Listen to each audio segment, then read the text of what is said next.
Hello दोस्तों, Hindenburg research के बारे में आपने काफी सुना है। हिंडनबर्ग रिसर्च आखिर है क्या?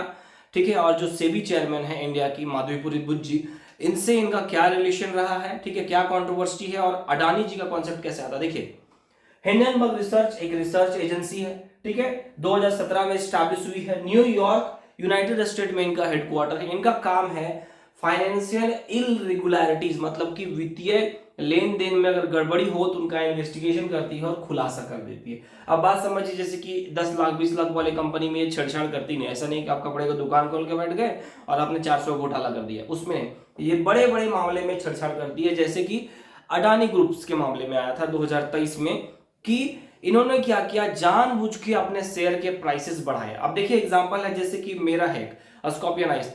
तो स्कॉर्पियन एक आईएस करके एक साइट है, ठीक है, और मेरे शेयर्स के प्राइसेस ऊपर जा रहे हैं। तो मेरे 4-5 दोस्त हैं, ठीक है, उनको मैंने बोला कि कुछ समय के लिए आप पैसे डालो इसमें, 1000 करोड़ 2000 करोड़। तो उससे शेयर के प्राइसेस ज्यादा जाने लगे और मार्केट में एक हवा क्रिएट किया गया कि इनके प्राइसेस बढ़ रहे हैं, बढ़ रहे हैं, बढ़ रहे हैं। तो लोगों का अट्रैक्शन होगा, लोग और इसमें इन्वेस्ट करेंगे और क्या होगा, शेयर प्राइसेस ऊपर जाएगा। और जब एक पीक पे चला जाए तो सर्वेयर जो सर्वे करते हैं उनको आकलन होता है कि इससे पीक जाना मुश्किल है, तो क्या करते हैं, वो झटाक से पैसे निकाल लेते हैं। तो समझिए 100 रुपए का शेयर अगर 300 चला गया तो किसी ने 1 करोड़ लगाया तो उसके तो 3 करोड़ हो गए और उसने पैसे निकाल लिए। तो इसमें पिस्ता कौन है? इसमें पिस्ता है आम आदमी, क्योंकि आम आदमी की पहुंच उन रिसर्च से, आंकड़े से या फिर उनकी मोनोपोली या मंशा से परिचित नहीं होती है, ठीक है। इसीलिए बनाया गया है सेबी। लेकिन सेबी के जो चेयरमैन है उनकी भी यहाँ पर लूप होल देखी जा रही है। अभी तक इसका रिसर्च हो रहा है, प्रमाण नहीं आया। प्रमाण आएगा तो आगे इस पर डिस्कशन किया जाएगा।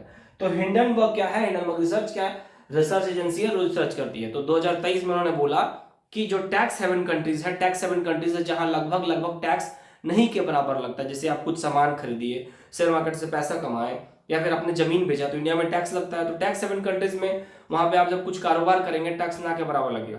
तो वहां जाके एक कंपनी खोला जाता है दिखाने के लिए, और उस मॉरिशस से चाहे दूसरे कंट्रीज से, टैक्स हेवन कंट्री से यहाँ पे इन्वेस्ट किया जाता है। समझ गए? तो इन्वेस्ट करके तो फिर भारतीय का क्या होता है, भारत लोगों का हाथ बंधा रहता है क्योंकि मॉरिशस से पैसा आ रहा है। तो आखिर जांच कैसे करें, और शेयर मार्केट प्राइस ऊपर चला जाता है। तो ऐसा हिंडनबर्ग रिसर्च का आरोप लगा था 2023 में कि अडानी ग्रुप की जो शेयर्स हैं उसमें छेड़छाड़ करके पैसे इन्वेस्ट करके बढ़ाया गया, और कुछ मामले में ये सही भी पाया गया। तो वो तो चल ही रहा था। अभी वर्तमान में एक इशू और आ रहा है, माधवीपुरी बुद्ध जी हैं जो सीबी के चेयरमैन हैं, उनका भी उसमें संलिप्तता थी कि उनमें उनका पैसा लगा हुआ था जिस शेयर के प्राइसेस बढ़े, ठीक है, और रिपोर्ट्स आ रही हैं। तो लेकिन इन्होंने ये तर्क दिया है कि ये सब जो घटनाएं हुई है ये मेरे सेबी चेयरमैन बनने के पहले हुई हैं। तो लेकिन फिर भी ये बात बोला जा रहा है कि लेकिन आपको ये चीजें पब्लिक डोमेन में रखनी चाहिए थी कि आपके पैसे लगे, ठीक है।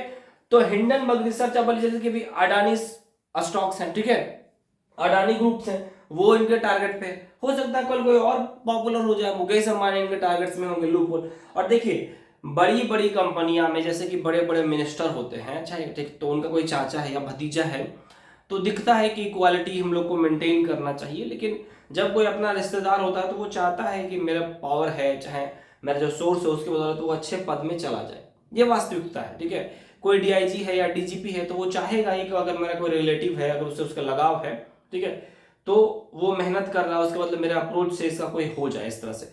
तो उसी तरह से जो बड़ी बड़ी कंपनियां होती है उनके बहुत सारे साथी होते हैं, तो उनको फायदा भी हो गया, पैसा लगाया, और वो एक अनुभवी है। जैसे कि बड़ी बड़ी कंपनियां हैं, उनके क्या जो चेयरमैन है या हेड है वो 45-50 से ऊपर ही होते हैं।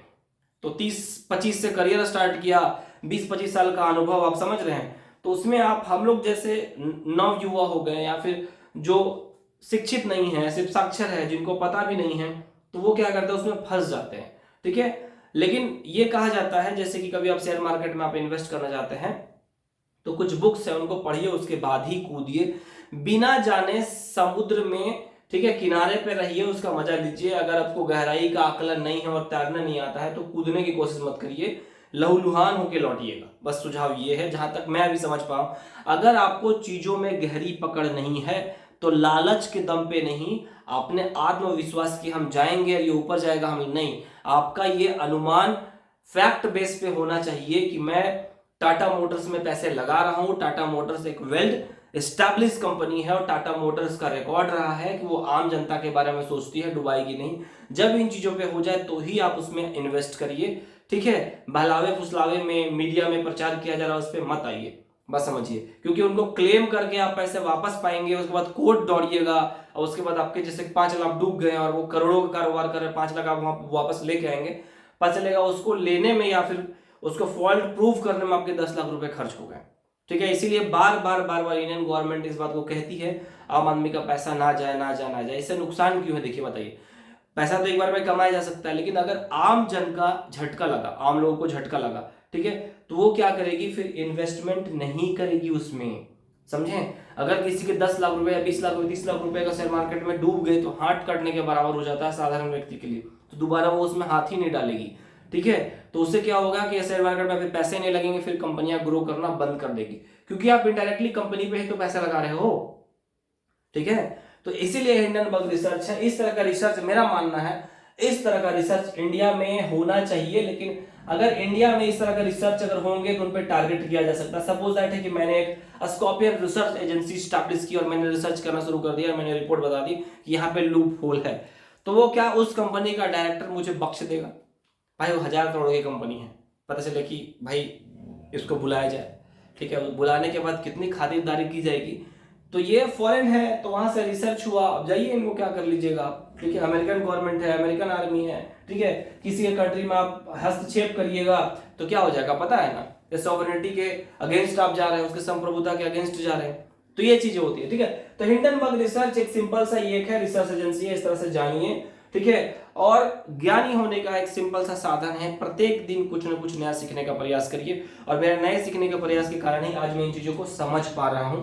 पहले मुझे लगता था शेयर मार्केट मत जाओ, सिर्फ डूबना है, नहीं, समझिए, अच्छे से समझिए, गहराई से समझिए। जब आप फैक्ट पे बेस काम करने लगेंगे तो ही आगे बढ़िए। अनुमान लगा के कि मुझे ये लग रहा है, ये वजह नहीं, फैक्ट पे देखिए वो चीजें मजबूत है। जैसे कि गाड़ी आपने सर्विसिंग करा ली है तो आपको भरोसा है कि 500 किलोमीटर चलेगी, टायर पंचर है आपको पता नहीं है, पेट्रोल नहीं है, ठीक है, गाड़ी में मोबिल नहीं है, इंजन हीट हो रहा है, आपको अनुमान पे लग रहा है, नहीं भरोसा है, घी चलेंगे उतना दूर तक। तो बीच में अगर अटक गए तो ना घर के ना घाट करेंगे, ठीक है।